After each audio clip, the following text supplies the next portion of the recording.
Hello बच्चों, let us read this question. So the question says, in the following question, a statement of assertion A is followed by a statement of reason R. तो यहाँ पे एक assertion है, उसका एक reason है. तो assertion में है कि when a photon of energy h nu is incident on an electron in a metal of work function phi is less than h nu, the electron will not necessarily come out of the metal.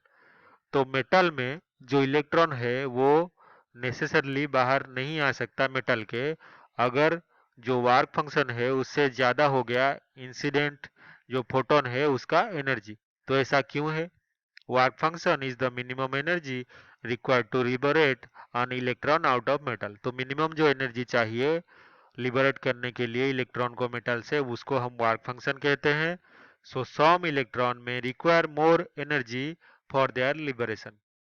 तो कुछ जो electron है उनको ज्यादा energy चाहिए होता है liberate होने के लिए.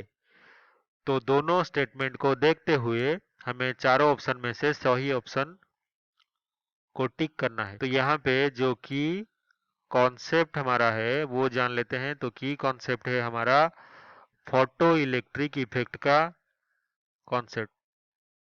Photo electric effect. तो फोटो इलेक्ट्रिक इफेक्ट में क्या होता है? तो हमारे पास एक लाइट का सोर्स होता है. तो यहाँ से जो फोटोन है और जिसका energy E of photon is equals to H nu होता है, वो आके इंसिडेंट होता है हमारे मेटल प्लेट में. और मेटल प्लेट का एक वर्क फंक्शन फाई होता है जो कि minimum energy required to emit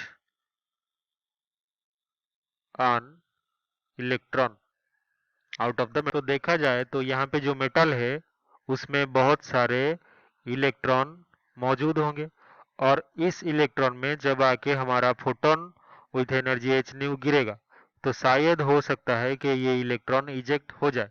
लेकिन ऐसा भी पॉसिबल है कि जो इलेक्ट्रॉन है इसको चाहिए मोर एनर्जी. ये तो मिनिमम एनर्जी हो गया, more energy than work function में be required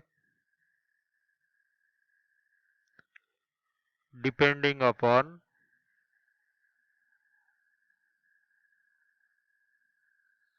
which energy level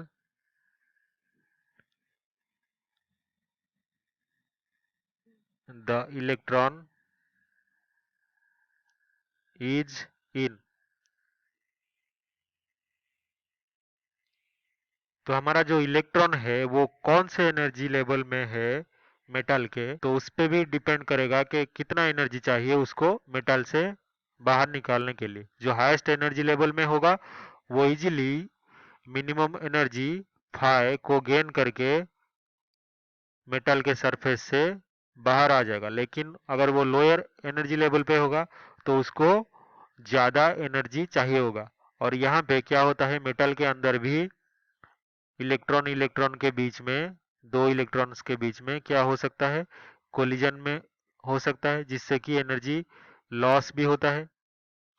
तो उसमें भी, उस केस में भी इलेक्ट्रॉन बाहर नहीं निकल सकता. तो वेरियस केसेस होते हैं जिसके कारण मिनिमम जो एनर्जी रिक्वायर्ड है वर्क फंक्शन उससे ज्यादा एनर्जी होने के बावजूद इलेक्ट्रॉन नेसेसरीली बाहर नहीं निकलता.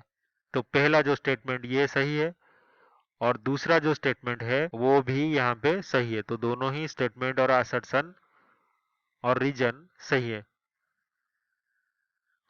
तो जो फर्स्ट ऑप्शन है if both assertion reason are true, तो हाँ बिल्कुल दोनों सही है. Reason is correct explanation. तो रीजन भी करेक्ट एक्सप्लेनेशन है असर्शन का. तो यहाँ पे फर्स्ट ऑप्शन जो है वो ट्रू है. दूसरा ऑप्शन क्या है, if both assertion reason are true, तो दोनों सही है लेकिन reason is not correct explanation.